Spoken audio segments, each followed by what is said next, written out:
બોનન્ઝા પોર્ટફોલિયોના વિરાજ જગડ જોડાઈ ગયા છે. વિરાજજી, સ્વાગત છે આપનું. Very good morning.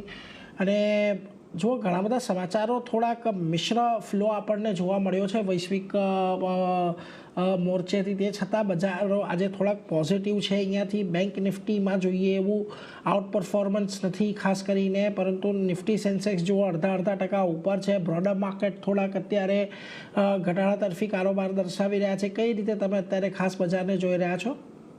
Good morning Neeraj ji. જે રીતના અત્યારે આપણે ઓવરઓલ માર્કેટનું મૂડ જોઈએ તો ઘણા પોઝિટિવ નોટ પર આપણને ઓપન થતું જોવા મળ્યું હતું. બેંક નિફ્ટીમાં ઇનિશિયલી એક ઘટાડો આવતો જોવા મળ્યો હતો અને ત્યાં ક્યાંક ને ક્યાંક ફરીથી બુલ્સ મેનેજ કરવાનો પ્રયત્ન કરી રહ્યા એવું દેખાઈ રહ્યું છે. સૌથી ઇમ્પોર્ટન્ટ ફેક્ટર અહીંયાથી એ છે કે ફરીથી નિફ્ટી એના જે શોર્ટ ટર્મ મૂવિંગ એવરેજીસ છે એની ઉપર આપણને સસ્ટેન થતી જોવા મળી રહી છે. નીચેની સાઈડ પર અગર વાત કરીએ તો 25,675 ની આસપાસના લેવલ્સ છે, જે એક સ્ટ્રોંગ સપોર્ટની જેમ આવતા દિવસોમાં સર્વ થતા જોવા મળી શકે છે. અને ઉપરની સાઈડ પર વાત કરીએ તો ઇમિડિયેટ હર્ડલ આપણને 25,800 ની આસપાસ આવતો જોવા મળી શકે છે. કાલના દિવસમાં આપણને મેઇન એક્સપાયરી પણ થતી જોવા મળી રહી છે. તો ક્યાંક ને ક્યાંક એક ઓવરઓલ જે રેન્જ છે એ અહીંયાથી આપણને બનતી જોવા મળી રહી છે, કારણ કે ઉપરની સાઈડ પર અગર આપણે જોઈએ તો 25,800 ની આસપાસના લેવલ્સ પાસે મેજર કોલ રાઇટરની પોઝિશન આપણને બનતી જોવા મળી રહી છે. આજના દિવસમાં પણ ફ્રેશ કોલ રાઇટર્સ આપણને એ પર્ટિક્યુલર લેવલ્સ પર આવતા જોવા મળી રહ્યા છે.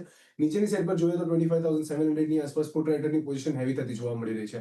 તો ક્યાંક ને ક્યાંક એક્સપાયરી અગર સ્પેસિફિકલી જોવા જઈએ તો 25,700 થી લઈને 25,800 ની વચ્ચે આપણને એક્સપાયર થતી નિફ્ટી જોવા મળી શકે છે.